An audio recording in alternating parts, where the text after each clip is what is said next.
This is Sports Daily on Wichita's #1 sports radio, 97.5 and 1240 KFH.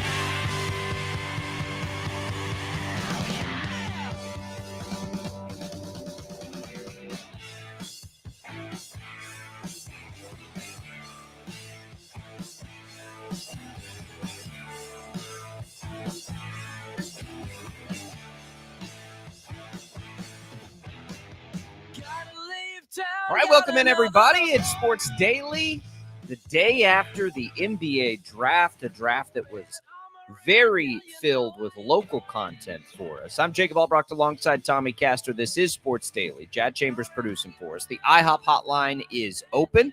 869-1240 is that number for you to get in touch with us. Glad to be here with you. The College World Series is set. Travis Kelce weighing in on the Mahomes Jamar Chase beef. The Royals pay Tommy handsomely yesterday.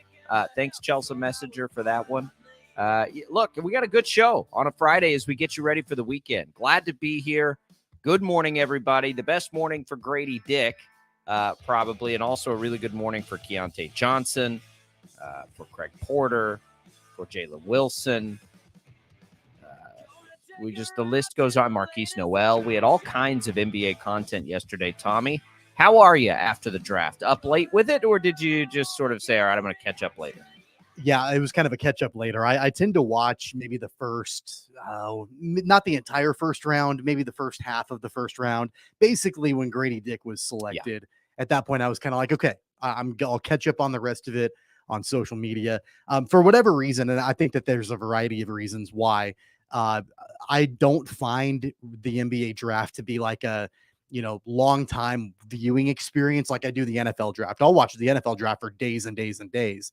For whatever reason, the NBA, I'll watch the first half of the first round and then call it good. So here's just to update everybody, because you probably saw, the picks, but Marquise Noel ends up signing a two-way deal with the Toronto Raptors, which is obviously awesome because that's where Grady Dick was drafted. If both of those guys are able to go, how cool would that be? And then Craig Porter Jr., who, we didn't talk about him yesterday, Tommy, but he was a big-time prospect, and he's got a two-way contract now with the Cleveland Cavaliers, who have some local ties to get guys to the league with Dean Wade. So those two guys also went. So just FYI on that. And then we had the draft picks. You had Grady Dick going to the Toronto Raptors, falling a couple spots further than the projections. But honestly, and we'll get to this in a minute, maybe a really good fit there for him. And then you had in the second round, both Jalen Wilson and Keontae Johnson go in back-to-back picks, first with Keontae Johnson to the Oklahoma City Thunder, and then Jalen Wilson to the Nets at 50 and 51 overall. So that was the local roundup of talent there. We expected all those guys to land on rosters. They all did. 3 out of 5 getting drafted ain't too bad, Tommy. And overall, a really good night for the state of Kansas. Yeah, no, without a doubt. And I think that with Grady Dick, even though we had projected him to maybe even go inside the top 10, and a lot of the mock drafts had him at 11 with the Magic, I do agree with you. I think that the Raptors is a really good landing spot for Grady Dick. He's got the opportunity, I think, to carve out a really solid role with that franchise. And you mentioned Marquise Noel signing a two-way deal with the Raptors, and there's there's no reason to think at this point that Fred VanVleet won't be back. I mean, he declined his option, but he could always re-sign with the Raptors. And then can you imagine having VanVleet, Grady Dick, and Marquise Noel all on the same team in Toronto? So that'll be a lot of fun. Shout out to Keontae Johnson being drafted by the Thunder. That's a pick that, it wasn't that long ago that nobody thought that he would even play basketball again, much less have a great senior year at K-State, lead them to a deep tournament run in March, and then be drafted by the Oklahoma City Thunder. And the proximity to Manhattan from Oklahoma City is great for him too, and great for K-State fans to be able to go and watch him play. And then Jalen Wilson going to the Nets, getting a chance to be coached by former KU guard Jacques Vaughn. That's got to be fun too for Jalen Wilson. So, there's a little bit of a KU connection with Wilson going to Brooklyn, to a team coached by Jacques Vaughn. So overall, yeah, a really good night for all the local talent. It was cool. It was a good night. Grady Dick, let's start there because he was the first guy to go. I was hoping for some connection to like a Christian Brown situation, like get Grady Dick on a team that could contend next year. Now, Fred VanVleet returns. The Raptors certainly could. But then there's also the give you room to shine and be the best version. So Grady Dick was sort of good either way. The Magic would have been a really cool fit. The Mavericks would have been a really cool fit. Either one of those teams. But really, for Dick, I think he was one of the more interesting prospects because you can see him both things, right? You can see him as an immediate role player in the NBA because he can shoot the three so well. And you also see him with room to grow because we know what he brings to the table that I don't think was always on display at Kansas. And I think Bill Self we talked about his workout not being, the best workout, the combine for Grady Dick.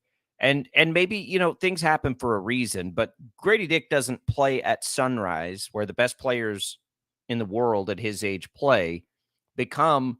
I want you to go look back at Kansas, or not Kansas, at National Gatorade Players of the Year. Just look at that list of players, if that tells you anything. I think Grady Dick has so much upside, and I do think his floor is higher to be a useful NBA player for a long time.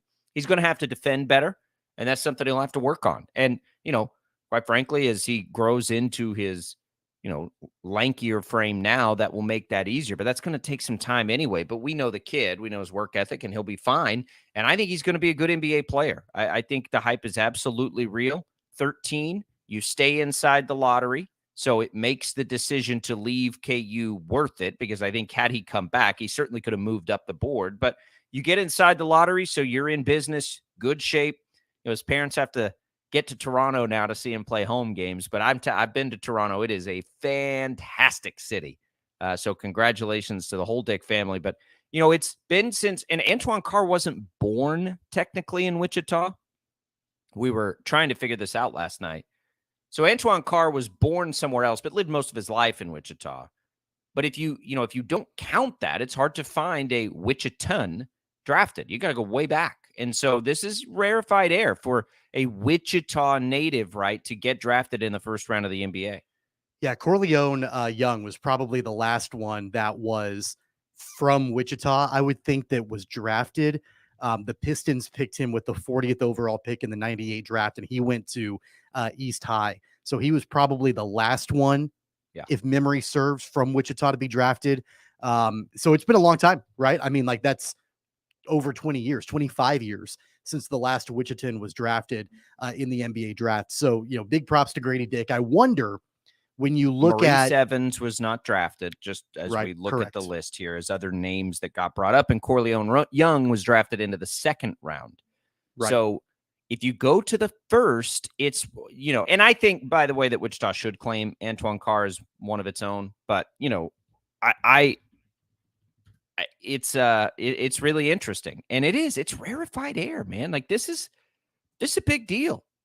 Grady Dick is, he's one of Wichita's great exports. Remember, Perry Ellis not drafted in the first round, so it just doesn't really happen unless you go to Antoine Carr, which again I think we should. He graduated from Heights High. He lived here for a long time, so I think he's a Wichitan.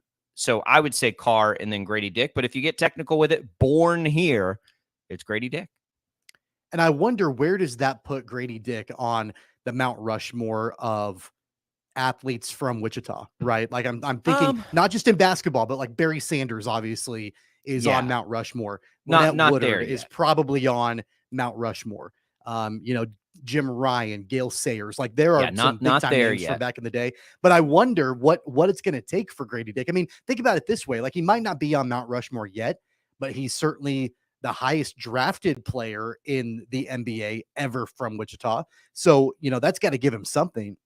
Yeah, it depends on where you count Antoine Carr, who was drafted 8th overall. And I think you should count Antoine Carr.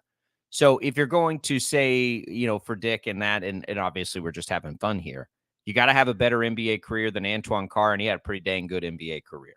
So you got to Yeah. start there. And it's tough because he played at Sunrise. That's what's made this so different, I think. Like, had he stayed at Collegiate where he started, I think there would be a different field. But, Sunrise, for all the national accolades, and it's one of the best programs in the country, it does, because it's not traditional, not what we're used to. It doesn't feel the same as like high school basketball. But obviously you spend more than 1 year at KU, it probably changes things too. But no, you go have a good NBA career. And I'm so curious to see the upside of Grady Dick, because there's this perception that he's just a tall shooter. That's it. Like, if you read anything, one of the best shooters in the draft. Like, yeah, that's true. But what made Grady Dick so intriguing to me, and what made him the National Player of the Year out of high school, was not that he was a good three-point shooter. Go back and watch some of his Sunrise highlights. I'm telling you, Tommy, every time we would come back, you're talking about like and one dunk explosion. You're just like, whoa, when did that happen? And it was I think his second year at Sunrise where it really started to just like jump off the screen. Like, holy smokes, this guy's an NBA player. And then he goes to KU. He does exactly what they need him to do. He's one of the best freshmen in the country. And now he's in the NBA, and he's going to be, typecast as this tall, great shooter that's not that athletic. And we know what happens to him. He's a gym rat and blah, blah, blah. He's this tall, white kid that can shoot.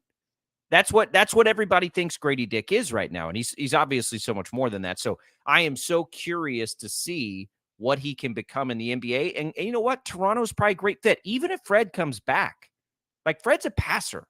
That would, that's not going to limit Grady's ability to score. And that's what we all want to see, right? Is how can he score at this level? Can that explosive ability that he has translate over? We all know the shot will translate. The shot's going to translate fine. He can get his shot anytime. He's tall. He's got a quick trigger. He'll get his shot. He'll be useful in the NBA for that reason. He's got to become a better defender, as every rookie does. But it's great. I love the fit. I'd hoped he'd slip into the top 10, but I have almost no issue. In fact, I have no issue with Toronto. I think it's great.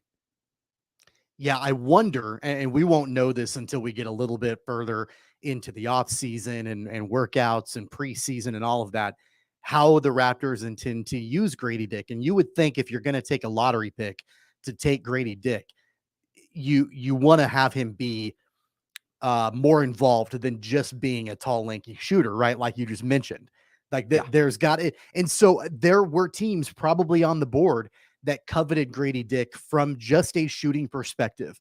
Like, that's basically what his value would be in their minds and the way the fit would work and all of that. I want to see Toronto use him as an all-around player. And you know what? He's not an elite defender, but I think he can be a good defender. I think he's grown in that regard. He quite a can bit. be an elite defender, though, with his size, Tom. He's He going to can have a be, size mismatch but he's not on always. everybody.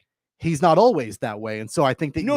see. I don't think anybody, but is anybody coming into the NBA like that's, and so the NBA, to me, like, the difference that is not as easy for our eye to see. And it's one of the things, and I say this all the time, one of the things I love about college basketball is it's more obvious what we're seeing. In the NBA, it's not as obvious. And most of the time it's because guys are so dang good defensively, you can't even tell.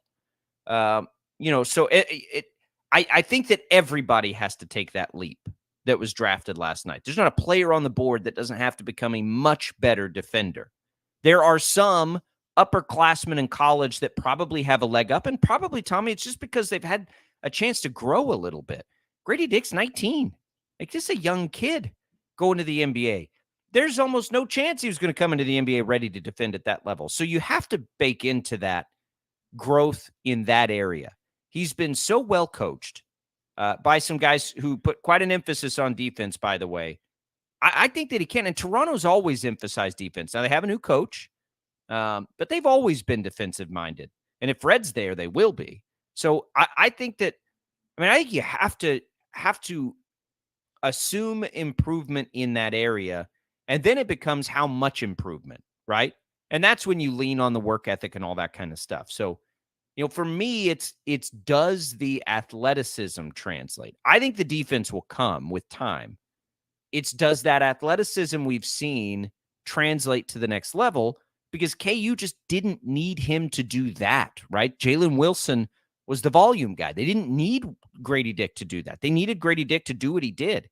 Get shots up, rebound the ball. So right. That's my question is how does that translate? Because I think that's the difference in being a long NBA career, which I think is his floor, to an all-star type player, which I think is his ceiling. Yeah, and I think that being able to be a large contributor to, a postseason run consistently for the Raptors, that's on the table too. That's the huge reason why the Raptors wanted to take a lottery pick to get him. And I wonder, and I'm no expert with the NBA, and I don't exactly know how the board was playing out when that pick came to the Raptors. If I feel like, and this is just conjecture for me, but I feel like if they were overly concerned about losing Fred VanVleet, then they might have wanted to take the lottery pick on somebody that could replace Fred VanVleet. And that's not Grady Dick, right? He's a different kind of player, different position, different skill set, all of that. So it makes me wonder, and I know that they signed Marquise Noel to a two-way deal. That doesn't guarantee anything. It makes me wonder if the Raptors are, I don't want to say confident, but, encouraged, I guess, that Fred VanVleet might return to that franchise. Because again, like if I'm the GM of Toronto and I'm really concerned I'm losing Fred VanVleet, I might want to use that 13th or 14th pick on somebody that could replace immediately Fred VanVleet. Yeah, I think Toronto, whether Fred comes back or not, is going to be a while. They're going to be a ways out. It's going to be a minute before Toronto gets back to that next elite level, and they're going to have to draft well, right? Because or trade or go make a trade like they did with Kawhi Leonard. But it helps to have Fred, certainly. And look, I guess if Grady takes that step immediately, which is too much to ask, then I suppose here's a real question, Tommy. And we need honesty here. We're brutal. We're honest on this show, if nothing else. What'd you think of the ruby red slipper jacket thing going on there?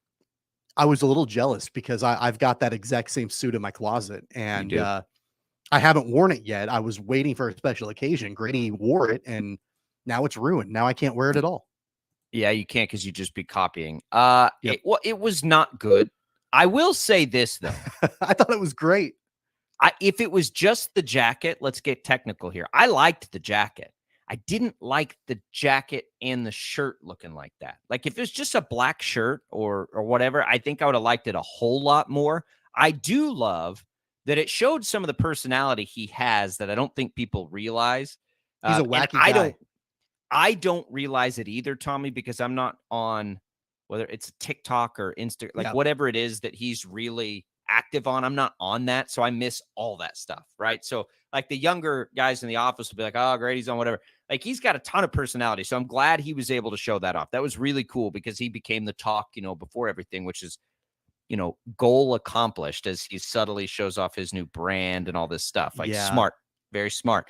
But I do think it could have been a good look if the shirt was just black. And I will say the tip of the cap to the state of Kansas where I grew up with the ruby red, that was pretty cool too. As far as just the look, you remember Rod Roddy on The Price is Right? Price is Right, yeah. It had a very Rod Roddy vibe. When I saw it, I thought of Bobby the Brain Heenan. That was my Yeah. with the sequin jackets and all of that. That was kind of my thought. No, I liked the fit. I thought it was fun because it fits his personality. And that's what I like about him so much is how he embraces that personality. Like, he's an awkward white kid, right? And he's a lottery pick in the NBA. I saw the picture of all of the players that were invited to be there at the draft. And Grady sticks out like a sore thumb, right? And I think he knows that, and he embraces that, and he has fun with it. I'm a big fan of that and that personality. I think it's going to translate really well to the league.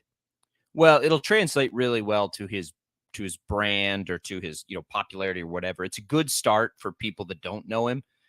I am out of tune now with like the lane that Grady Dick is in his popularity online because, we get old, and I mean, maybe there's people my age on TikTok. I don't know. I don't think there's as many, but everybody his age, that's where they are. And that's where he's going to be really popular. So great night for Grady Dick. Congratulations to him. Congratulations to his family. Great family here. I know there was an extended family celebration last night as his parents were with him up in New York. You love seeing that. It hits home a little bit more at just how big those moments are when it's somebody you followed for 5 or 6 years since they were a kid. It's really cool. So congratulations to him. What else in the draft, the other fits? We'll get into those throughout the show. Here on 869-1240, the IHOP hotline is open for you. Travis Kelce weighs in on the Mahomes Jamar Chase beef. Tommy gets paid. All kinds of good stuff for you coming up today on the show. It's Albracht and Castor. More Sports Daily right after this.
All right, welcome back, everybody. It's Sports Daily. It's KFH. I'm Jacob Albracht alongside Tommy Castor. We have you here on the air. The IHOP hotline is open, 869-1240. We've also got things open on our video stream where you can comment. If you want to watch us on Facebook, on YouTube, as well as on Twitter, you can do that.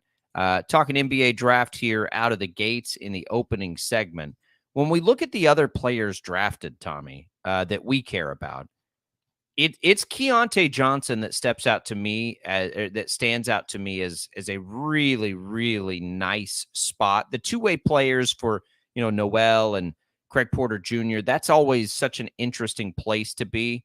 But if we're talking about the other two draftees, which is Keontae Johnson and Jalen Wilson, Keontae Johnson to the Thunder feels really good to me.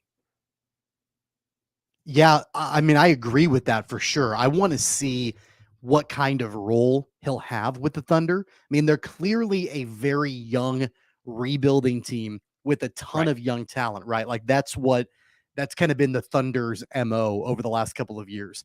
And I think we're getting to that point. I don't know if we're fully there yet with the Thunder, but we're getting to that point to where you want to start to see some dividends being paid out from this young talent. Like Shai Gilgeous-Alexander is one of the best players in the NBA, right? Yep. But that I think with him and the other talent around him, and now Keontae Johnson, it's time to start taking that to the next level a little bit. And so I want to see how Keontae Johnson plays into that. Well, I think the reason I think I like it so much is because I think his role can be very defined early on. So, Shai Gilgeous-Alexander is going to be the star for this team. Jalen Williams, who you kind of look at maybe as that spot, had a really nice rookie year. They've got Dort. They're going to get back then, their big draft pick last year. And that's really going to be another key because it looked like Chet Holmgren, who remember they took very early out of Gonzaga, was going to be really good, and then he got hurt, which has always been the concern with Holmgren, so you never know. But I think that it just makes sense, and I believe did they end up with Lively in the first? I always get so confused on the trades in the draft. Did they end up with Lively, or did they trade him to the Mavericks? I think they traded him to the Mavericks. I thought they traded him to the Mavericks. Yeah, I believe. I think they traded him to the Mavericks. So let's they did. They traded him to the Mavericks. Whatever else they did in the draft because it's a little confusing when you move picks. Just to look at it though, like Keontae Johnson could come in there, use his supreme size, and it's just like we need you to come off the bench and give us explosion, be a great defender, be a high energy guy, because really that's the question for Keontae Johnson. If we're being honest, right? It's can he hold up? He's got his medical past. We saw that stretch last year for K-State where there's just a bit of a lull. So as he continues to recover and get better and do all those things, I feel like for Oklahoma City, he's much like Christian Braun. Think of the Christian Braun role for the Nuggets, right?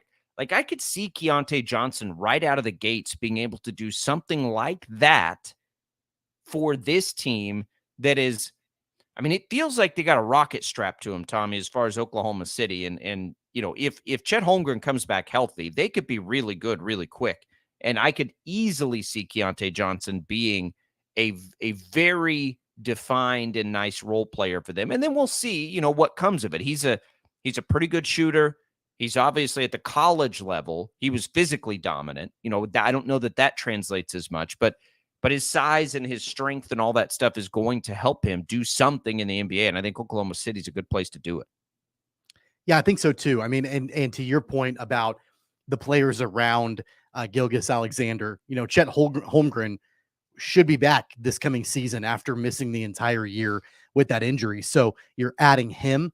And I think that there's an opportunity there for, him to be another young star in the NBA. And then you've got, the draft picks that they were able to secure last night. This is, like I mentioned before, an incredibly young core. I was looking at their entire roster.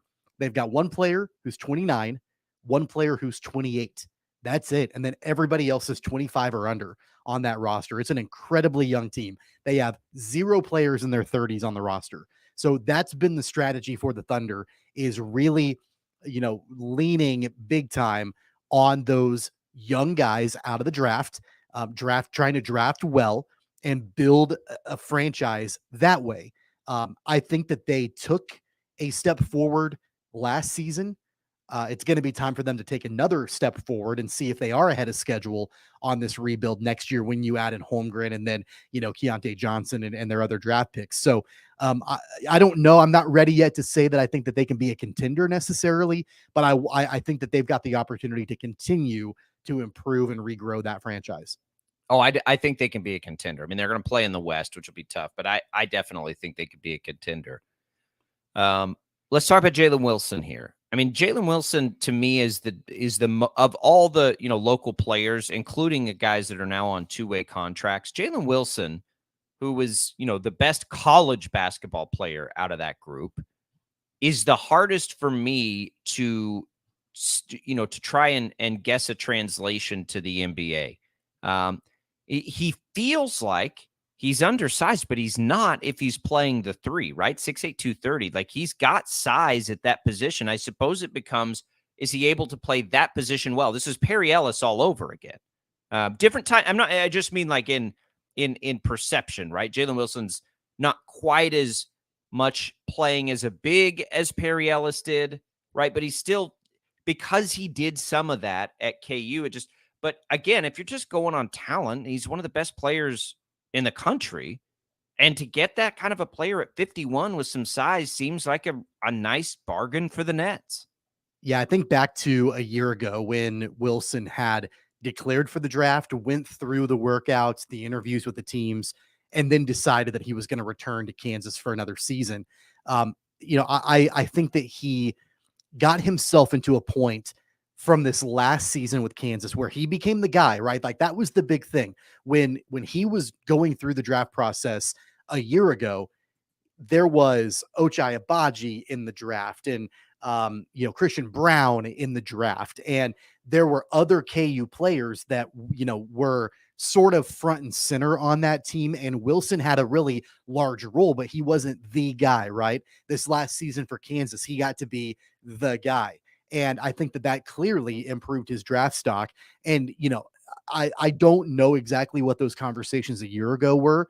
But I mean, clearly it was enough to where Wilson wanted to return to school. So I don't know if it was a situation where he probably wasn't going to be drafted at all and would have had to sign a two-way contract or an undrafted free agent contract and decided to go back to school. I don't think he'd have been drafted if he came out a year but ago. He was able to do enough in his senior year at Kansas to get into the second round. And I think that's probably that was probably the ceiling for Jalen Wilson. I don't think that, as nice of a player as he is, and he's versatile and he's long and he's athletic and all of those things that we've seen from Jalen Wilson over his career at Kansas, I'm not sure you can ask for anything much better than going in the second round for Jalen Wilson. And now it's going to be a question of what kind of role can he carve out in Brooklyn, and can he be a long-term player in the NBA? I think he can. I think he's got the upside to do so.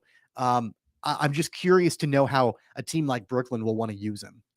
I agree. I just don't know. I just can't see it. I do think he absolutely made the right decision coming back. I don't think, I mean, I think that goes without saying, because I don't know that he was getting drafted if he went that year. So that part of it is good. And I think he ended up in a place where he can, be everything he's going to be in Brooklyn. Brooklyn's not, beating the door down right now. They're sort of rebuilding too, which I think for Jalen Wilson is probably pretty important. I do think he needs room to grow, for sure.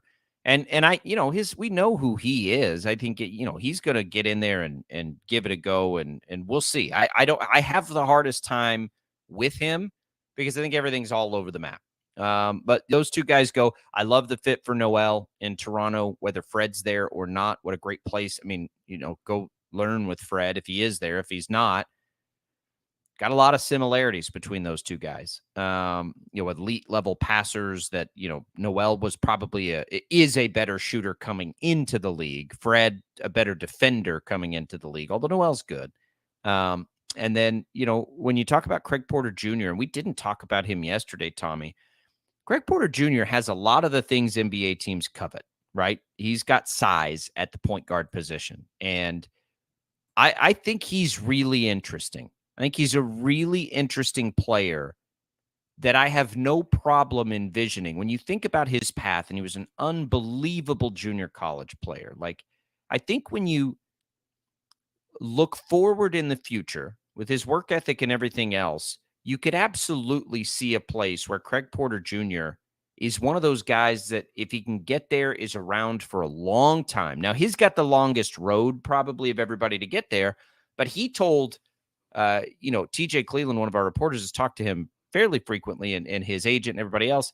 And they were like, guys, they like me or us. Like, they were on there. They said they be being told, like, there's a chance you could get drafted, and if at the least you'll land on a roster. And he did. And so that's interesting. I think he's a pretty interesting prospect with, honestly, a ton of upside, right? Like, I think that he's got a shot to be a long NBA, but just because his size, and he can defend. Remember what kind of shot blocker he is. Like, he's got that it factor defensively. He should have been the defensive player in the league, by the way. I like Craig Porter. And as far as fit with Cleveland, I don't think it really matters where Craig Porter was going to end up, because I think he's going to do what he's going to do no matter where he is. So Cleveland's fine. Like, Cleveland's a fine place for him, but cool to see him get there. Yeah, I think so too. And he's got the opportunity, to get into an environment where we saw the flashes of it from Porter during his career at Wichita State. I'm really torn on Craig Porter, and I know you're probably more torn on Jalen Wilson and his prospects in the NBA. I'm more torn on Craig Porter because I think we saw, sure, right? I don't. Yeah, I mean, I'm more torn on it whether he'll make it or not, right? Jalen Wilson has a better chance to make it, for sure. I just don't know what Jalen Wilson's going to be. I think Craig Porter, if he makes it to the NBA, will be what Craig Porter has always been. I think, yeah, and he's got that. He's got the upside to do so. I don't know enough about the Cleveland front office and the Cleveland coaching staff to know what sort of role Craig Porter could potentially have in that system. But clearly, they liked him enough in pre-draft workouts that they wanted to give him a chance. And that's the biggest thing, with these two-way contracts, is that, a lot of these teams are taking flyers on players that show a tremendous amount of upside, right? Like Marquise Noel, going back to him briefly, showed on a national stage throughout the NCAA tournament what his upside is. That didn't propel him into being drafted necessarily, but it was enough to give Toronto, and probably other teams also, the thought process of, hey, we don't want to use a draft pick on him, but he's got enough upside that we feel like we can maybe sign him and develop him, and he can be an asset for us. Same thing with Craig Porter Jr. So I think when you're looking at these two-way contracts, it's important to note that more often than not, it's the guys that have a lot of upside, right? Guys that have, they've got one particular thing they do really, really well, and teams want to have that asset, but then they want to try to develop the rest of it around him. Yeah, I agree with that. I think it'll be fun for all of these guys. I think they've all got a good shot. What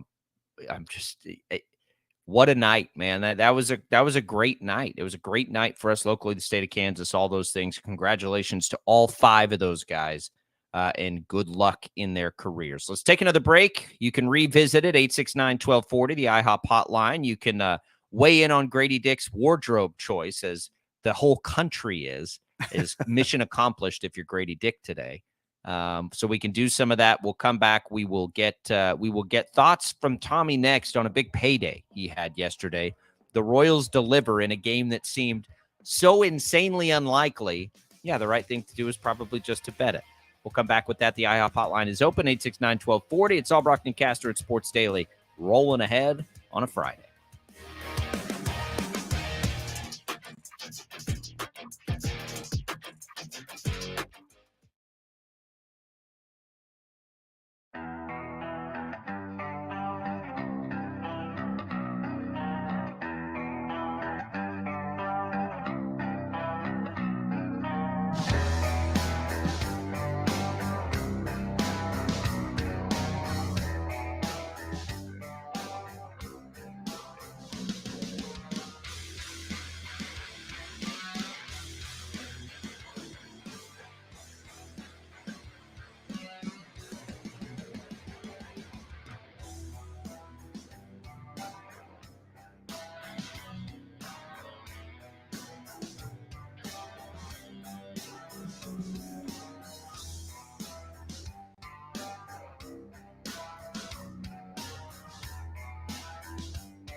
Dude, you gotta hear this.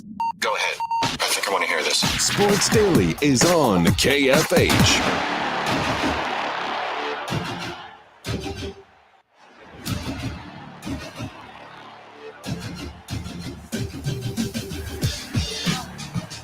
All right. I should have known better. Jinxing my fantasy baseball ace yesterday. Welcome back to Sports Daily. It's Albracht and Castor. So we had Chelsea Messenger on yesterday, our betting insider, which you can go back and listen to, by the way, always for free on the Odyssey app.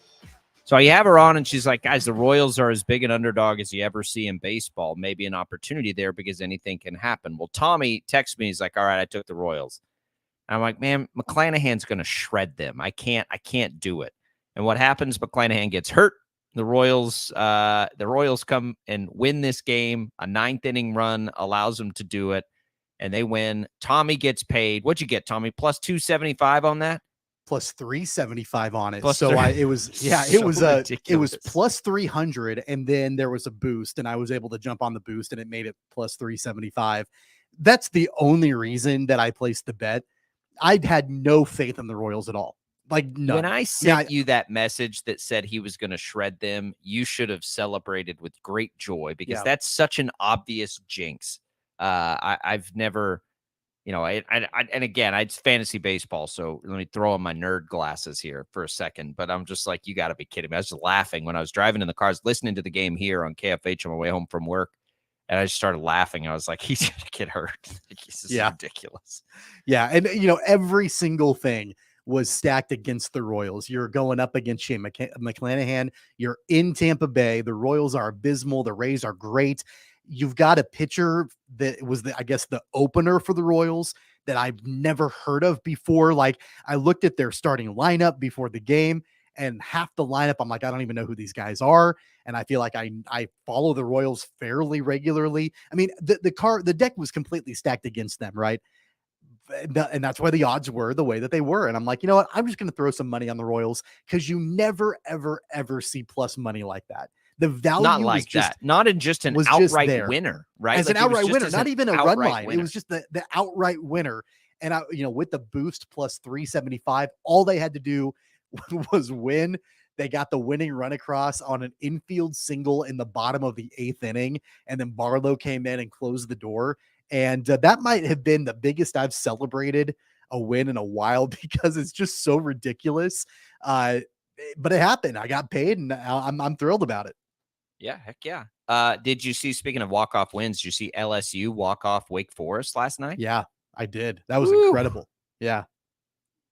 I can't even imagine being there for that, or like if that's your team, because when you get into college baseball like that, you're in, man. You are all in, and in that setting, in that atmosphere, in that environment, a walk-off home run in the 11th inning. Yep. Oh my goodness, it makes me sick that we're going to get an all SEC College World Series. I don't like their dominance in college baseball, and it's the most obvious place there could be dominance. So I didn't like that part of it. I thought the Wake Forest story has been cool this year, but man, are you kidding me with that? That's just insane. Yeah, of course that shows really where the top of the mountain in college baseball is right now, and it's the all SEC, geography. right, and it goes back to just the way that these programs are able to recruit, and now you're in the NIL world and all of that, and we've seen a little bit of that with some of these shocker players that are finding new homes. A lot of them are going to Nebraska or KU or K-State, but there are a handful, I think a couple at least, that have committed to SEC schools. And it just kind of shows where these programs are and the dominance that they typically have in college baseball. Shout out, by the way, to Greg on Twitter for pointing out Darnell Valentine. Yep. If you go back a little bit further, and he's also a Heights grad, born in another place. So he sort of fits the Antoine Carr mold, as we were talking about Wichita's first round picks. So, Carr, Valentine, guys that graduated high school here that weren't born here. Grady Dick, born here. It's it's however you want to define it. But thanks to Greg for pointing that one out to us as well as we try to go way back. What a basketball history this city has. My goodness. All right, Tommy. So let's set everybody up here. What's on tap in the second hour? We'll start with this, Mahomes Chase beef, because why not? It's the summertime. And as much as I like to roll my eyes at it when it's June 23rd, I'm in. Like, give us that content, baby. So we'll talk about that. The IHOP hotline's open, 869-1240. Speaking of, let's give away some iced tea here. We'll give away an iced tea card to HTO and a free brew house card, which is coffee. And you can use those on the new summer flavor, the summer blueberry aid for the iced tea and a summer breezer. Go to the Facebook pages if you don't know what that is, because it looks amazing. But Jad will give those to our first caller, 869-1240. We'll be right back. Hour number 2 of Sports Daily, rolling ahead on a Friday.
King of Albracht, Tommy Castor. This is Sports Daily on Wichita's #1 sports radio, 97.5 and 1240 KFH.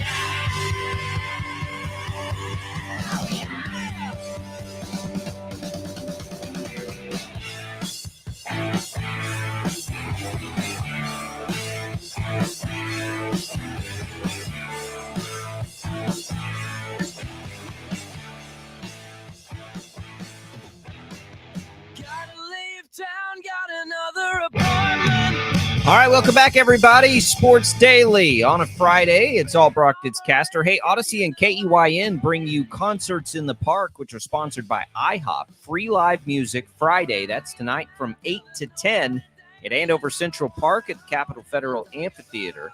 1607 East Central Avenue in Andover this Friday. It's across the pond. Bring your lawn chairs, blankets, and extra cash for the food trucks. No coolers allowed. The gates will open there at 6:30. Congratulations to Daniel for winning our free tea and coffee from HTO here in Wichita, East and West location. Glad to be able to do that for you. Tommy, you know me. I'm 50-50 on these spite stories. I think that motivation can be real. I think that sometimes we make a little too much out of, and we're referring to Jamar Chase talking about Patrick Mahomes saying, Pat who? Context, he's defending his boy Joe Burrow. I think we can make too much of this as the public, right? Like, we don't need to be taking personal offense to that. But Patrick Mahomes does. I'm not saying he needs to, but he does. And if you didn't believe that he did by his little picture on social media of his rings and that's who, Travis Kelce, to his defense, don't ever disrespect Mahomes. Pat didn't like that. He talked to his brother about it on their podcast, the New Heights podcast. And so, yeah, this might be just a thing that, this one little extra tick of motivation for Patrick Mahomes. But, maybe more than anything, Tommy, has Patrick Mahomes reached this level where people feel like they need to defend him? And I don't mean the public. I think the media does it too often. The public fans can do it as often as they want, but sometimes the media does it, which is a little weird to me. But his teammates, does the motivation go to just Mahomes, or now is everybody else fired up and want to defend Mahomes' honor in that locker room? Because then, now you probably are, if you're the Bengals, being like, dude, what are you doing here? You're poking the bear. You're poking the bear a little bit here. And I am kind of with you. I feel no need at all to defend Patrick Mahomes. The guy has 2 Super Bowl rings. He's the best quarterback in a generation. I know that. I'm confident in that. And I know that, he historically, when he's felt disrespected, he goes out and he handles it himself. He doesn't need me or anybody else to defend him, right? So I tend to stay away from that. But I bring up the point that I brought up the last time we talked about this particular situation. Guys like Jamar Chase and others that have disrespected Patrick Mahomes, eventually you would think they've got to learn to not do that, because not only in this situation are you going after Patrick Mahomes and disrespecting him, and he's going to try to do everything he can to show you up, but then you're getting his teammates to come to his defense as well. It becomes bulletin board material, and all of a sudden you've got this budding rivalry, and it's been there for the last couple of years. It's going to continue to grow with the Chiefs and the Bengals. And here we go with Travis Kelce coming to Patrick Mahomes' defense. I'm okay with that. I love that. I love the fact that you've got teammates that are jumping in with one another, going to battle with one another. It's not just this situation. Orlando Brown is with the Bengals now, right? And he's made some comments about how excited he is to be able to now face the Chiefs and all of that. I'm really excited. Like, I would almost put the rivalry that's growing with the Bengals above now, like the rivalry in the division with the Broncos or the Raiders or whatever, just because of the caliber of play that we've seen between these two teams. Yeah, it adds to it for sure. And for us, it's good. And for us, it's awesome. And I love that Kelce brings it up. And even if it's artificial, which Kelce's really good at what he does off and on the field. And I think there could be a piece of it that's and look, most of it's probably these guys are just having fun. Again, like, I think if Jamar Chase and Patrick Mahomes and Travis Kelce were all together, they'd have a beer and not really worry about it. But, there is something to the fun of this. I think just every time I see this, I just get annoyed, Tommy, at like, the Chiefs don't need our help to defend. Like, we don't need to take personal offense at what Jamar Chase says as media members. Like, guys can say who's doing that, and I'm not gonna get into that, but it's all over the place on social media. It like all over the place. Anything negative is said about the Chiefs or any of their players, it's like who can race to their defense fastest, right? Like, who's gonna out defend the Chiefs over the next person. And it's just, it's laughable to me sometimes. Like, just enjoy it for the entertainment value. Can we just do that? Like, let's just enjoy this for what it is, because what it is going to be really fun to watch when these two teams might play each other in the AFC Championship game again. And you've got three of the best, 10 players in football in now this, like, and Kelce's only involved because he's smart and he knows there's some entertainment value in this for sure. But, let's just enjoy it, because it adds to what we all want to be outside of the city of Buffalo, right? We all want this to be the best rivalry in football, because it appears to be there's a chance this could be the longest lasting rivalry, right? And the reason for that is the reason for this conversation to begin with. It's the two quarterbacks.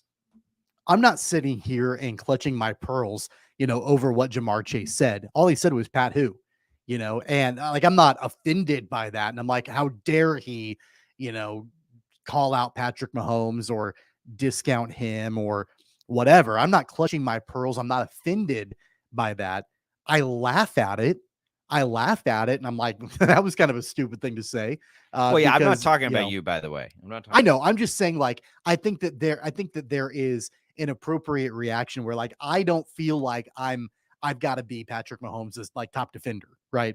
I do think that there are some ludicrous times where people will try to manufacture different things. Like, I don't know if you've seen this before. It's happened over the last couple of years where there are quarterbacks. It happened before the NFL draft this year where, some of the top quarterbacks that were in the draft all of a sudden are getting compared to Mahomes and that sort of thing. And it's like, oh, he's the next Patrick Mahomes or whatever.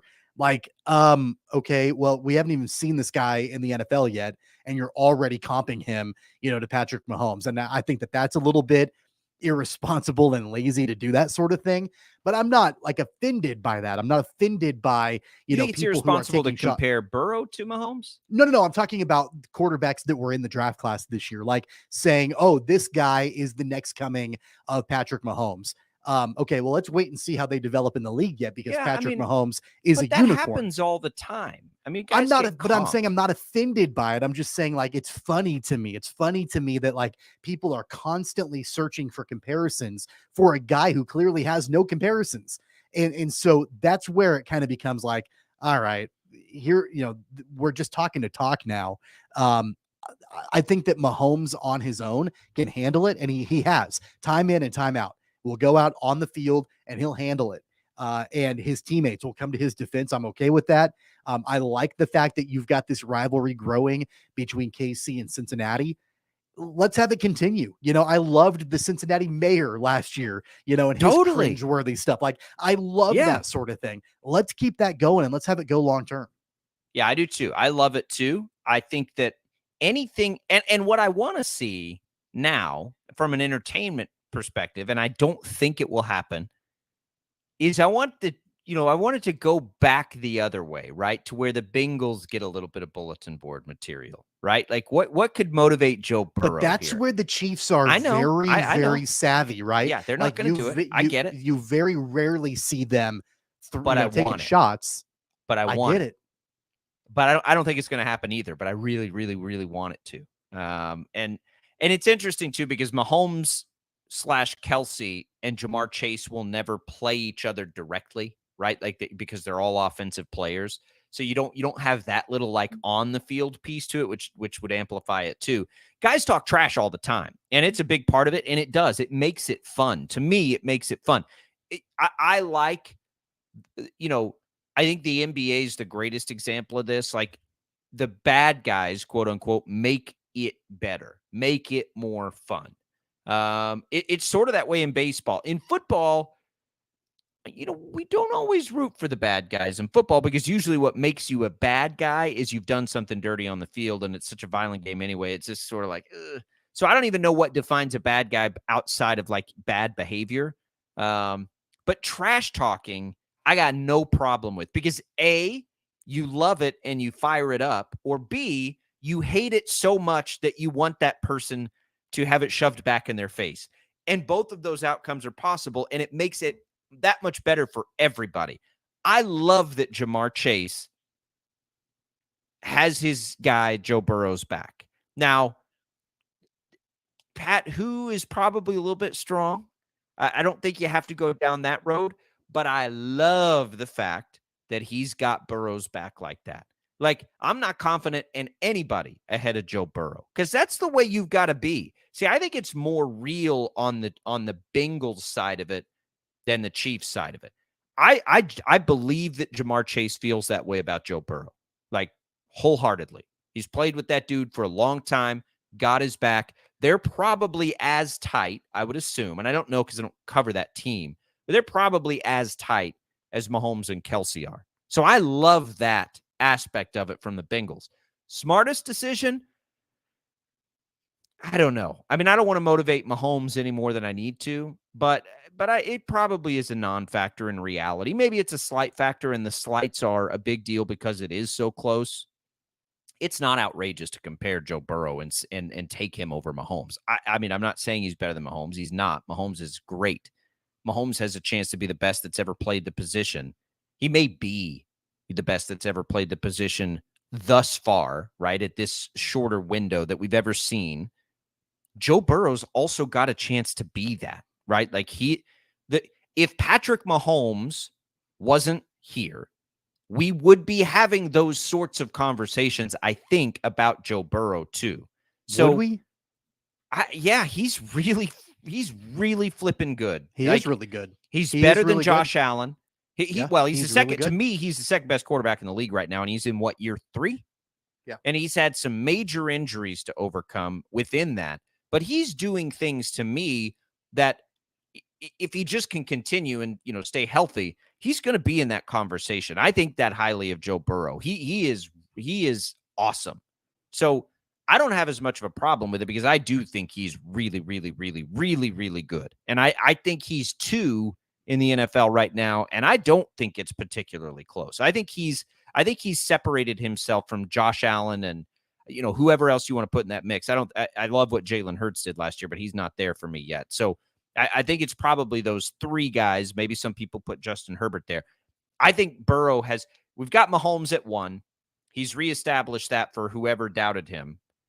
Burrow's 2. It's not like 2A, 2B. Burrow's 2, and then you get to Josh Allen. I think that's the thing, though, is that I have no issue at all with calling Joe Burrow number 2. I agree with you on that. He is number 2. It's not 2A. He's 2. There's a clear, and it's not even necessarily from a talent perspective. I mean, I think that Mahomes is more talented than Burrow is. It's not even from a talent perspective. I think he's differently talented. It's from an accomplishment. It's an accomplishment perspective too. Mahomes has 2 rings. Burrow has 0 rings. So I think that and so it's okay to say right now at this stage, Mahomes is 1, Burrow is 2. And I'm not going to argue with that. And I would support that. But the whole Pat who, I mean, like, that's where it's like, for me, like, okay, really? Like, really, you're going to, and I get it. He's Jamar Chase's quarterback and Chase is going to defend him and all of that. I get that. But it's okay to say, hey, they're both really, really good quarterbacks. But trying to diminish Patrick Mahomes, like, that's like trying to ignore the sun. Like, the sun is out every day, and like, oh, it doesn't exist. No, it does. It's there and it's hot and it's bright. That's Mahomes. When you're saying Pat who, it looks ridiculous. It sounds ridiculous. It sounds ignorant. And I'm not trying to defend Mahomes. He doesn't need me to defend him. It's just a ludicrous statement, right? It's like trying to ignore Babe Ruth, right? I mean, come on, as the greatest of all time. In 2021, Joe Burrow had 4,600 yards, 34 touchdowns, and 14 interceptions. Patrick Mahomes had 4,800 yards, 37 touchdowns, 13 interceptions. Joe Burrow was 10 points higher in a quarterback rating in 2021. Joe Burrow has also, and I'm not, listen, let me just, a big asterisk for the people that can't handle any sort of conversation about this, that just immediately like scream at the top of their lungs. I think Patrick Mahomes is the best quarterback in football. I think he's in the conversation and may very well be the best we've ever seen play the position. So there's your asterisk. Now, for this discussion and what I talk about with Joe Burrow has had seasons statistically in his young career, had a season that was better than Patrick Mahomes. He has taken a much worse team, and I don't think you can argue this. He took a much worse team to the Super Bowl than Patrick Mahomes has had in Kansas City. Patrick Mahomes has only had good teams in Kansas City. You can't count that against him, though. I don't think. I'm not counting it against him. I'm not counting it against him at all. What I'm doing is I'm highlighting the reasons I think Joe Burrow ultimately is going to end up in that same conversation as one of the best we've ever seen play this position if he can stay healthy. The Cincinnati team that he took to the Super Bowl, you want to talk about, go back to the preseason of the seasons Patrick Mahomes been in Kansas City versus the hype for that team that year. Like that, you talk about an outlier making the Super Bowl. Like so far off, right? What they did the year before to what they did that year. And then he goes back to the AFC Championship game again. So it's not like Joe Burrow's not having an insane amount of success through 2 full seasons Nobody's saying in the that. NFL. He's reached the AFC Championship game in his first 2 full seasons of the NFL. Guess who else did that? Look, in the same way that you say that, Patrick Mahomes doesn't need anybody to defend him, Joe Burrow doesn't need anybody to defend him either, right? Like they both go out there and, they'll do their thing. Well, you just said it was accomplishments thus far on the field, though, but Joe Burrow in his first 2 seasons has been to the AFC Championship game in his first 2 seasons. By the way, that's what Patrick Mahomes did. How many rings does he have? He's played 2 full seasons. How many rings did Mahomes have in his first 2 full seasons? How many?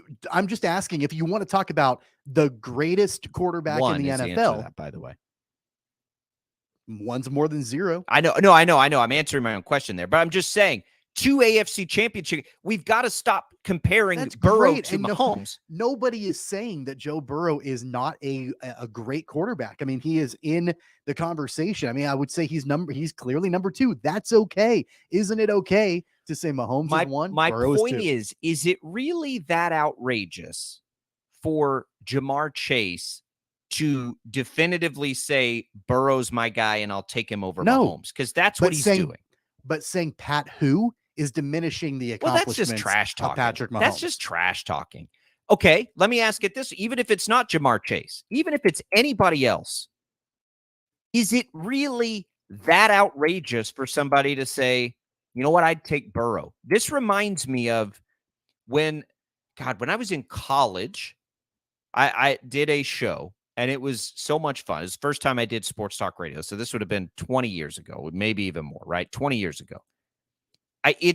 We had the Manning versus Brady thing happening, right? Brady had the rings, Manning had the stats, and it was a great conversation of like, what do you do? Now, I don't think this is quite the same because again, I think Mahomes is quite possibly the most gifted quarterback we have ever seen before, who has landed in the absolute perfect place, and it has led to an insane amount of success.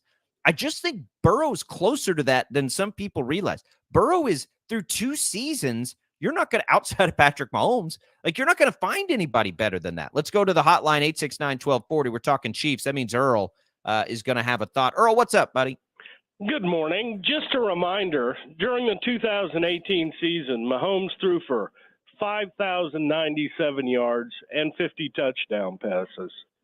I don't think Burrow has had a season like that. So when you say his season's better than Patrick's, maybe individual season he did, had a little better stats, but I think that's a high water mark that Burrow hasn't reached yet. Secondly, your contention that the Bengals were worse than the Chiefs. Dude, did you not watch the Chiefs' defense during the time we were doing this? They could stop nobody. I mean, nobody. In fact, we would have gone to another Super Bowl if one of our guys would have stayed on side, but if we could have got one stop in a football game. Earl. Yeah. What was the Bengals record the year before they went to the Super Bowl? I'm not, you know what? I'm not worried about They didn't that have Burrow. they went to, look, 4-11. What I'm saying is he Burrow took a was hurt. He took a 4-11 team, to the Super Bowl the next year. Patrick took a team that hadn't been to the Super Bowl in 50 years to 1-1. That made the playoffs every year for a decade. Yeah, you know what? Do you think that gave us solace with Marty Schottenheimer and Dick Vermeil is 1 year there? This is what I'm talking about. I'm trying to talk about Burrow being great, and Earl, you're taking offense to that like it's some personal affront to Patrick Mahomes. Okay, I am not taking offense to it whatsoever. I think Joe Burrow is a very fine quarterback, as Patrick is a fine quarterback. I'm just trying to correct you on 2 things, and maybe I misheard you as you spoke about Burrow's numbers 1 year. You said Patrick hadn't had numbers like that. Well, no. I said if you look at their 2021 seasons, Burrow had better numbers in 2021 is what I said, and went around further. And the Chiefs haven't had a defense until last year, the whole time Patrick's been under center. So what Burrow does, it's great for the little Bengals. Cool. It's okay that Burrow had one season that you could make a case was better than Mahomes. That has, it's okay. This is what I mean. Like, it's okay to think Joe Burrow is really good. That doesn't have to mean you're taking anything away from Patrick Mahomes. Patrick Mahomes is probably the best quarterback that's ever played football. And I don't know that there's much debate about that anymore outside of Brady's rings. But the inverse is true also. If by saying that Mahomes is great doesn't take anything away from Burrow either. So I think it's okay for us to say Mahomes is clearly the greatest. Well, he is. And Burrow is number 2. That's okay. It doesn't mean that Burrow's bad, but Mahomes is better. His body of work is better. It is what it is. I don't think anybody's saying that. I'm just saying it's okay. It's okay for Jamar Chase and others to choose Burrow. Like, it's okay. Burrow is off to that kind of start to his career. Like, it's not outrageous to choose Burrow. I'm not. I think it's Mahomes and then the rest of the world. But Burrow, just imagine the conversations we'd be having around Joe Burrow if he didn't have to live in the shadow of Patrick Mahomes. He's that good. I have no problem with people thinking Joe is better than Patrick. None whatsoever. I don't. I mean, everybody, at least up until a couple of years ago, it seemed, were entitled to an opinion. and they could state their state of mind. But look, when you got 2 Super Bowl rings and we hadn't had one in 50 years, and these guys, you know what? I love the fact they called it Burrowhead. I'm with you. I love the little stoking of the fire. It means nothing. You just got to go out in the field and play. And thankfully, as a Chiefs fan, we've had some great years to enjoy. So, we can have people still knocking on the door trying to enjoy it. Yeah. And they can enjoy Joe, and they can enjoy Trevor Lawrence, the Jaguar quarterback. He's probably going to make a huge ascent next year. It's okay to have great quarterbacks around, but that does elevate your guy a little bit when he can still run ahead of them. So don't ever forget that. As good as Joe is, he doesn't have a ring yet, and Patrick has too. No, so. He's not better than Mahomes, and he has to win rings to enter that conversation. He's played 2 full seasons. That would be like holding it against Mahomes before he got the Super Bowl, right? Like let's say that Jet Wasp sweep doesn't happen and they lose that Super Bowl to the to the Niners. Would you take that away? Like, was Mahomes, is the conversation different? It's all good. It's all fun. And let's all enjoy the fact, by the way, that we have 2 quarterbacks that have the ability and the trajectory to be considered 2 of the best, if not the 2 best. Like, I'm not saying that's there now. It might be for Mahomes. It's not. It might be for Mahomes, but it has the chance to be, and that's awesome. Since Patrick has been our quarterback, until last year, it was Josh Allen that people said was better than Patrick. And people say Burrow's better than Patrick. And that is fine with me. And next year, Trevor Lawrence, like I said, I believe he'll ascend. You'll see all of those guys. But look, man, in discussions of the greatest of all time, a lot of it comes down to is who they had to play against. And in this era, Patrick's having to play against some pretty good darn signal callers. So power to the Mahomes and Chief on, baby.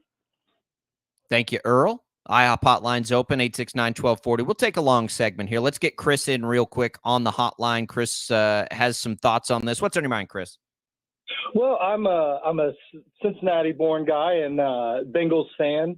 I won't step on Patrick Mahomes' toes like Jamar Chase did, but I think a lot of this is just, we're in the dead time, and Jamar Chase just threw something out there, when right at the end of OTAs, and that's just Jamar Chase. He loves to have fun with the game. He loves everyone to crank it up a little bit. So I think that they've just been playing together a little bit now with the Chiefs. And hey, we won 3 out of 4. We didn't get them the last time, but maybe next time. And this last AFC Championship game, I don't know if anyone really noticed, but we were on about our 5th backup still across the line. And so Chris Jones was able to tear it up, and it was still only a 3-point win game there. So I think to establish that Patrick Mahomes is the greatest and no one's even close is a little tough. But, Patrick's good, and he's still the best until someone knocks him off. Hopefully that's my guy Joe Burrow this year. He's done it in the past, and, the Bengals have shown they can beat Kansas City. So I hope they're going to do it this year, and that's really all I got to say, kind of, and I'll let you guys go on for there. But, yeah, I think Joe Burrow's still right behind him. I love that, Chris. I think that's my point all along, is that it is completely okay to choose Joe Burrow. What I don't think is fine, though, and Jamar Chase can use whatever words he wants to use, and Mahomes is going to use that as fuel and whatever, but you can choose Burrow without disparaging Mahomes in the same way that you can choose Mahomes without disparaging Burrow. It's a clear 1-2 situation. That's okay. It's all right. I don't understand exactly even what the controversy is here. I feel like it's very clearly Mahomes 1, Burrow 2. Let's all move on and let's play some football. Well, it's not. I agree. I don't think it's what always happens, and you better believe tomorrow when I'm on CBS Sports Radio, I'm bringing this conversation up because it is, to me, it's fascinating where this always goes. Anytime you get into these types of, it always goes. It did this. I'm telling you, it did this with Brady and Manning 20 years ago. Always. This always happened. There was it's like you got to pick a side, and there can be no mutual blending of these guys are both awesome. You have to, it's crazy. And how defensive people get about it. Let's take a quick break. We'll continue this. We'll get to some of our video stream comments. By the way, you can do that. Facebook, YouTube. You can also, of course, get in touch with us. The IHOP hotline will stay open the rest of the hour here, 869-1240. I love it. There's nothing better than a good old quarterback debate. It's even better than greatest basketball player of all time. It's good stuff. We'll be right back.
All right. So this is gone exactly where I thought it would go, because this is what happens anytime we start to talk about these kinds of things. Let's get to a few of the comments here. So we'll start with Austin. These are comments to our video stream. We're talking about Jamar Chase saying Pat who, and now they're going back and forth a little bit, Kelsey, and it just brings up this like general idea that Jamar Chase chooses Joe Burrow over Mahomes is outrageous. Now the language is one thing, that's just trash talk, whatever. So Austin says, all the respect for Burrow, he's a good quarterback. Just don't think he's great until he wins a Super Bowl. Just my opinion. But I would ask you, Austin, did you not think Mahomes was great before they won the Super Bowl? So like all the way up until Super Bowl Sunday when they beat the 49ers, you did not think Mahomes was great? Because I don't believe that for a second. Of course you thought he was great. It's okay to think Joe Burrow's great, even though he hasn't won a Super Bowl in 2 full seasons in the NFL. I mean, I don't buy that for a second, Tommy. Everybody thought Mahomes was great before that Sunday he won that Super Bowl. Well, of course. And so I feel like with what Burrow has done over the last couple of years, I think it's okay to say he's great, right? Yeah. But it doesn't mean that he's better than Well, Mahomes. no, he's not. He's not. great. Well, I don't care. So here's the other thing. Like rings aren't everything. Rings are certainly something. Sometimes I don't think we trust our eyes enough. Like, is Dan Marino not one of the greatest quarterbacks that ever played football? Sure, but of course he's going to get, dinged for never having a championship. Right. But that, again, is he not one of the greatest that ever played football? One of them, for sure. Yeah. I mean, he's certainly up there. I don't care. I don't care if Joe Burrow never wins a ring.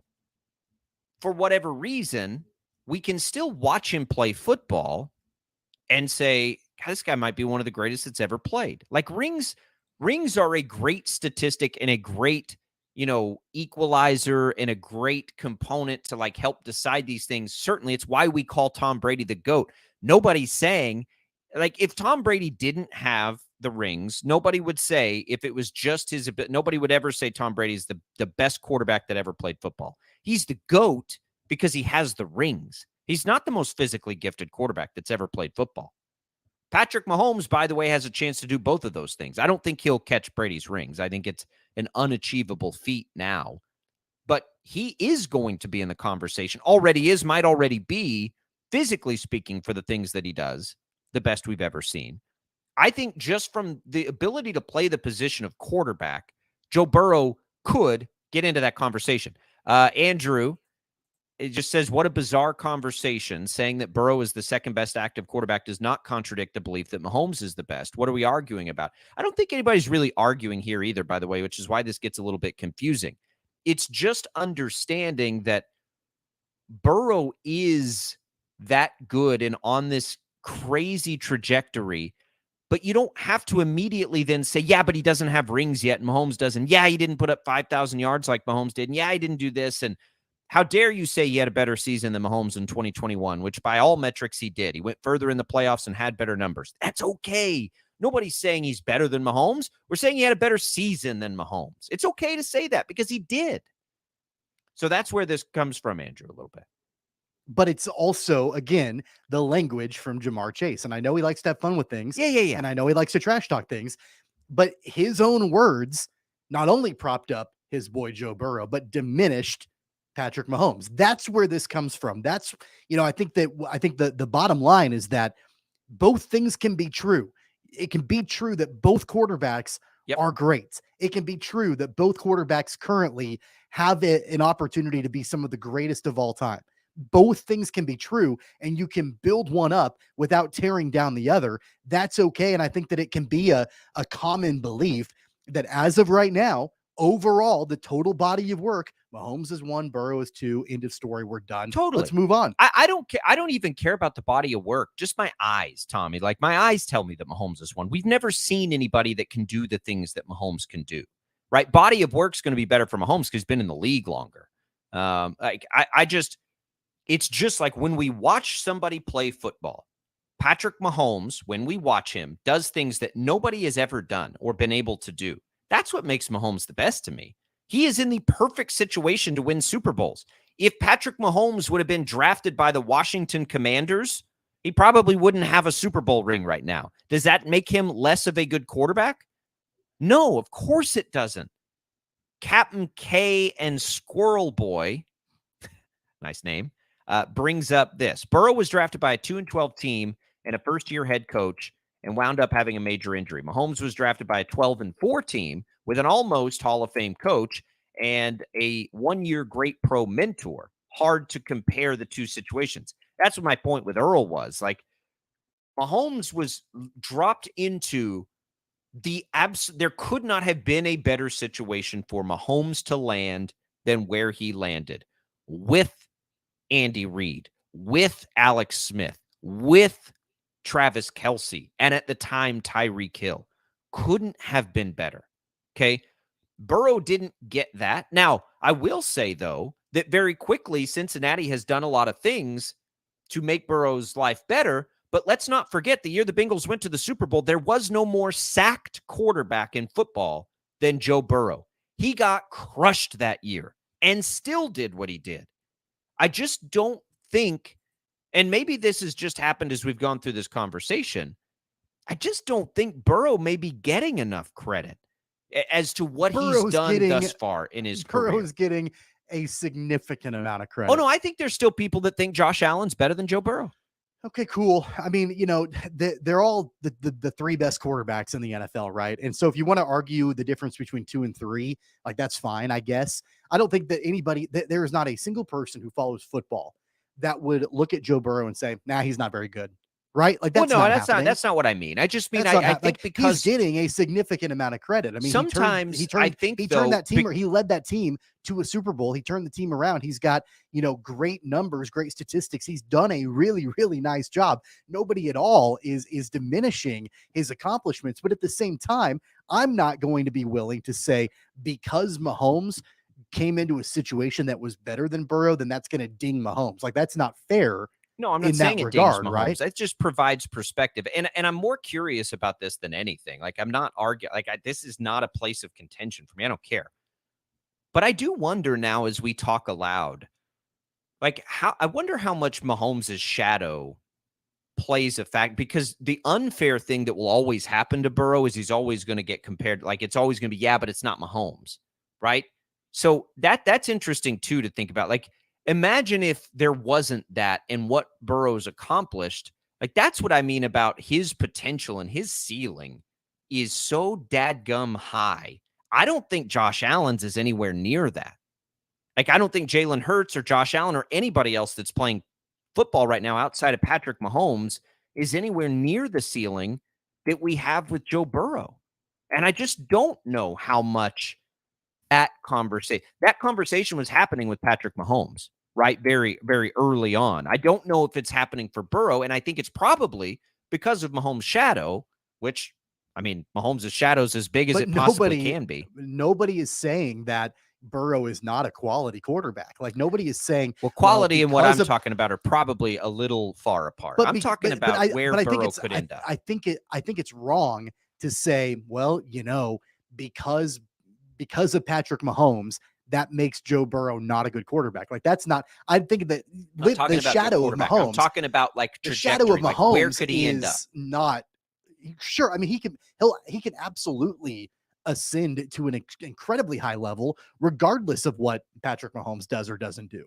Like, those two things are not mutually exclusive at all, right? Like, I don't think that Mahomes is. Like, how much more does he even need to ascend, though? Like, and we'll get to the IOP hotline because we got some callers lined up.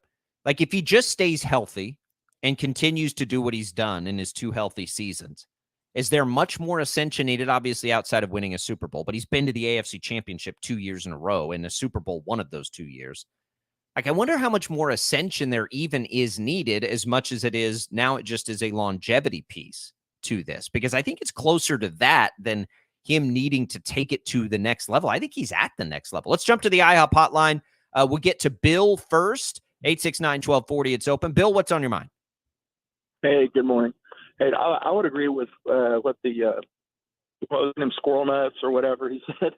I think he got the simple fact that we're talking about a Bengals quarterback says a lot, because the Bengals have been irrelevant since the beginning, since the 88 or 89 or 90, whenever they that 1 year. Carson Palmer had some years, but yeah.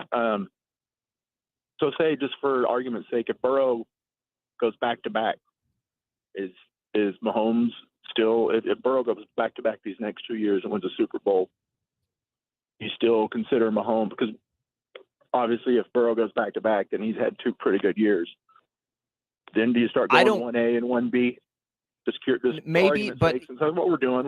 It's a good. I think there are 2 good, for argument's sakes, things you can do for this conversation. You could say, what if Burrow played for the Chiefs and what if Mahomes played for the Bengals, right? If you switch their roles, I think that's one way you can do it.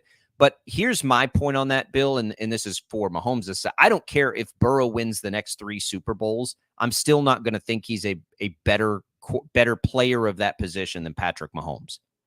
That's so okay. Like, I try to step away from the rings a little bit because I think that's such a hard thing to compare.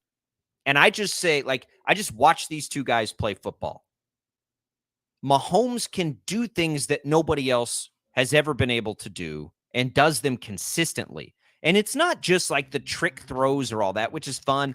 It's like the lateral agility and the speed side to side and his ability to run that nobody thinks he has, but he does have. And then the arm strength and the stupid accuracy and the brains and the way he composes himself and does all those things. That's where it is from home. So, the rings aside, if Burrow wins the next 2 and Mahomes doesn't and they both have 2 rings, that's not going to change it for me. I still think Mahomes, just playing the position, I think is the best we've ever seen do it. But I don't think Burrow's that far off of that. I really don't. I think that he's got a chance to be right there with them. Let's take a quick break. We'll get to Doug on the other side. Hang with us, Doug, through the break here. We'll continue the conversation, get back to the IHOP hotline. It's Albracht and Castor at Sports Daily on a Friday.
All right, let's go back to the phone lines. We'll get Doug in here real quick on the conversation of Mahomes and Burrow and the beef and all of that stuff. Doug, what's up? Doug, do we have you? Yeah, hello. Can you hear me now? Yeah, there we got you. Hey, what's up, Doug? Hey, man. Not much. Good day. I'd like to point something out about this quarterback talk, man, because I came up watching the 80s and 90s football, you know, when the real GOAT played. I won't say his name. You know who he is. But there were other guys in the league that were great quarterbacks. And when somebody said that, nobody got their panties in a bunch about it. And the whole thing with the Chiefs fans, not all of them, but so many of them want to look back at the drought, you know, the 50 years, and somehow think that Mahomes did that all by his pretty self. But they were building that program for a while, and it paid off. And, yeah, Mahomes is the best quarterback in the league right now, but I would hold back on saying all the time just yet, because all the attributes you listed right before you went to break, there was a dude named Roger back in the, 60s, 70s? Staubach? Played the exact same kind of game. Exactly. And, hard for me because I didn't see. I mean, it was a little prior to my time, so I've only seen the tape. I I'm a little too young to have watched him in his prime. I didn't quite see it either, but I saw all the tape, all the replays, and I'm thinking Patrick Mahomes is an awesome quarterback. I'm a Niners fan, so I hate what he did to my boys, but I give the man his props. But I'm going to hold back and say he's not. I'm saying he's the greatest of all time, and I'm also going to say that team was primed and ready to win. They could have won with Alex Smith that same year, I think, but it is what it is. Have a good one, guys. Appreciate the call, Doug. I don't think they could have got it done with Alex Smith because I think they had plenty of chances. I don't want to diminish Mahomes. And by the way, I'm not, when we say greatest of all time, we bring into that like GOAT thing. I'm not saying Mahomes is the GOAT. Brady's the GOAT because Brady combines the rings with what he did. I'm saying the most gifted quarterback to ever play the position when I'm talking about Mahomes. It's fun. There's nothing to me, Tommy, in our world that's better than quarterback conversations. That's why I want there to be as many great ones as there can be at one time. I love it. It's the best. Look at what just happened. We didn't mean for this to happen. We were talking about Travis Kelce defending Patrick Mahomes, and this happens. But I love that. I love it. You know, it's going to be a great matchup on New Year's Eve, right? You've got the Chiefs and the Bengals. You've got Jamar Chase defending Joe Burrow. You've got Travis Kelce defending Patrick Mahomes. You know, there were epic matchups last season. I was at the AFC Championship game. It was one of the best football games I've ever seen in my entire life. Joe Burrow was incredible. Mahomes was incredible. We're going to continue to see this rivalry for hopefully years to come, and this will by far not be the last time that we have this conversation about Mahomes. I'm going to have it tomorrow. And I love it. I'm going to have it tomorrow. Now that hey, this if you want me to happened, chime in, you let me know. Yeah, give me the phone us number. A call on CBS Sports Radio tomorrow because you better believe now I'm bringing this up. That had no intention, and it's June 23rd. We need a little fodder. That's coming. We'll get more on that. What's coming up here on KFH this weekend as well. Sports Daily wrapping up just after this.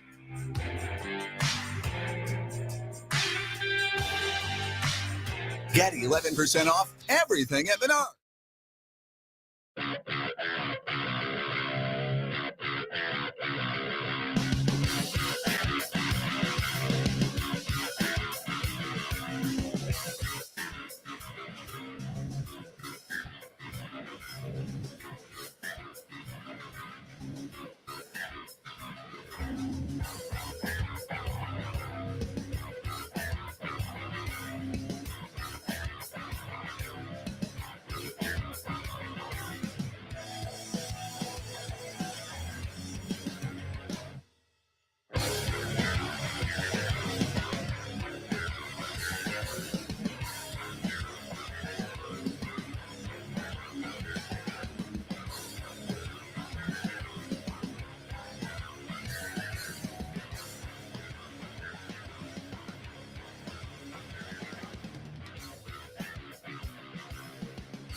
All right, everybody, busy weekend coming up today. You've got Jim Rome at 11, Bob and Jeff, Mackie and Perloff, Zach Kell before the Royals in Tampa. See if they can win a series against the best team in baseball. That at 5:30. Tomorrow, you'll have me on CBS Sports Radio from 11 to 3 o'clock.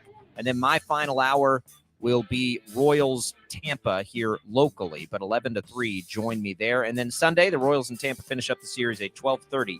Pregame start. Thanks, everybody, for the calls. Congratulations to our contest winners. Thanks for watching us on the video stream. For Tommy Castor and Jad Chambers, I'm Jacob Albracht. We'll see you Monday.